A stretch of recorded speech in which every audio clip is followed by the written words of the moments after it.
सद्गुरु महाराज की जय। श्री सद्गुरु महाराज की जय। श्रद्धेय श्री किशनलाल बाबू, पूजनीय बीना माता जी,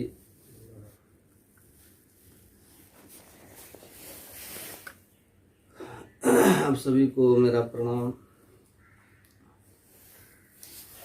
अभी हम लोग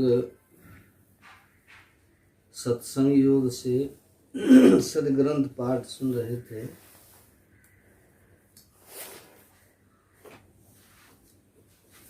महापुरुषों ने कहा है,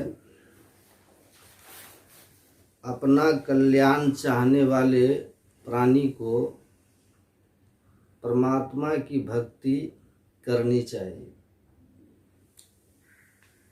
जब तक परमात्मा की भक्ति हम लोग नहीं करेंगे तब तक कल्याण संभव नहीं है। भले कल्याण के वास्ते मानव अन्य लाखों उपाय कर ले, जैसा कि संत कबीर साहब ने कहा है, भक्ति बिना नहीं निस्तरे, लाख करे जो होए। शब्द सने ही होए रहे, आ घर को पहुंचे सोए। कबीर साहब की वाणी है। संत कबीर साहब कहते हैं, भक्ति के बिना किसी का निस्तार नहीं, भक्ति के बिना किसी का कल्याण नहीं। अभी पाठ में सुन रहे थे, मृता मोहमयी माता जातो बोधमय सुतः। परमात्मा की भक्ति मुक्ति रूपी महल पर जाने के लिए सीढ़ी है। जैसे छत पर जाने के लिए सीढ़ी होती है ना, बिना सीढ़ी के कोई छत पर नहीं जा सकते। उसी प्रकार से मुक्ति रूपी महल पर जाने के लिए परमात्मा की भक्ति सीढ़ी है। इसी मुक्ति रूपी महल पर जाने से जीव का कल्याण होता है, भला होता है। संत कबीर साहब की वाणी है, भक्ति निसेनी मुक्ति की, असंत चढ़े सब धार, जिन जिन मन आलस किया, जन्म जन्म पछताए। संत कबीर साहब कहते हैं, जो जो महामानव, महामानव मतलब अपने कल्याण करने वाले मानव, जो जो भक्ति रूपी सीढ़ी को अपनाया, अर्थात परमात्मा की भक्ति करना प्रारंभ किया, दौड़ करके वो मुक्ति रूपी महल पर चढ़ गए, मतलब अपना कल्याण बना लिए। लेकिन जो जो मन आलस किया तो जन्म जन्म पछताए। परमात्मा की भक्ति करने में जो जो मन आलस किया, आज कहे मैं काल भजूंगा, काल कहे फिर काल, तो आज काल के करत ही अवसर जासी चाल। जो आज काल कह करके भक्ति को टालता गया, उसको जन्म जन्म तक पछताना पड़ा है। ये हमारी वाणी, मेरी वाणी नहीं है, आप लोग सुने होंगे, स्मरण में आ जाएगा। संत कबीर साहब, सुनिएगा ध्यान से, जब शरीर में थे कबीर साहब, शरीर का परित्याग नहीं किए थे, जीवित थे संत कबीर साहब, तब की एक घटना है। काशी में रहते थे वो कबीर साहब, उनको एक व्यक्ति से मित्रता हो गई थी, दोस्ती हो गई थी संत कबीर साहब। तो संत कबीर साहब उनके यहाँ जाते आते रहते थे, और वे जो मित्र थे, संत कबीर साहब के मित्र, संत कबीर साहब के यहाँ भी आते रहते थे। दोनों के यहाँ आने जाना लगा रहता था।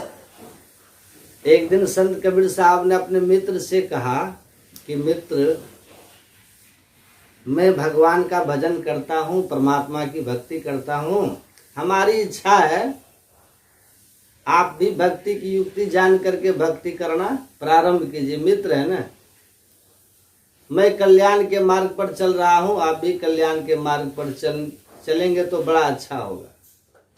हमें पूरा विश्वास है भक्ति के मार्ग पर चलने वाले जीव का कल्याण होता है।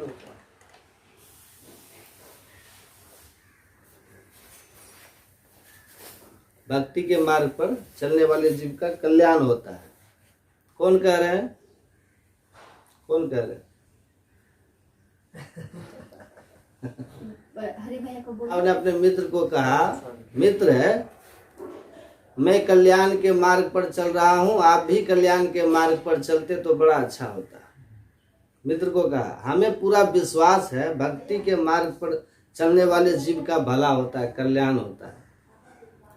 आप भी भक्ति की युक्ति जान करके भक्ति करना प्रारंभ कीजिए, आपका भी भला होगा, कल्याण होगा। तो संत कबीर साहब के मित्र ने क्या कहा कि ठीक है कुछ मौका दीजिए, अभी हमारा जो पुत्र है वो छोटा है, बड़ा होने दीजिए, घर के काम को संभाल लेगा तो फिर हमको करना क्या है, बस आपसे दीक्षा लेंगे अब भजन करना शुरू करेंगे। कहा कबीर साहब ने ठीक है। कुछ समय बीता, मित्र का लड़का जो था वो बड़ा हो गया, घर के कामों को संभालने लग गया। अब देखिए संत कबीर साहब फिर कहा मित्र देखते हैं आपका लड़का घर का काम संभाल लिया है, अब भक्ति की युक्ति जानकर भक्ति करना प्रारंभ कीजिए। संत कबीर साहब का मित्र क्या कहते हैं कि महाराज पुत्र बड़ा हो गया, घर का काम संभाल लिया, लेकिन शादी अभी इसकी नहीं हुई है, विवाह नहीं हुआ है। विवाह होने दीजिए, शादी होने दीजिए, फिर बिल्कुल मैं निवृत्त हो जाऊंगा। तो माता पिता का कर्तव्य यही होता है पुत्र या पुत्री का विवाह कर देना, जब वो योग्य हो जाए। तो योग्य हो गया बेटा, विवाह कर लेने दीजिए। तो संत कबीर साहब ने कहा ठीक है पुत्र का विवाह भी कर लीजिए, सयाना तो हो ही गया है, कर लीजिए विवाह। कुछ दिनों के बाद संत कबीर साहब के मित्र अपने पुत्र का विवाह किए। और संत कबीर साहब का आना जाना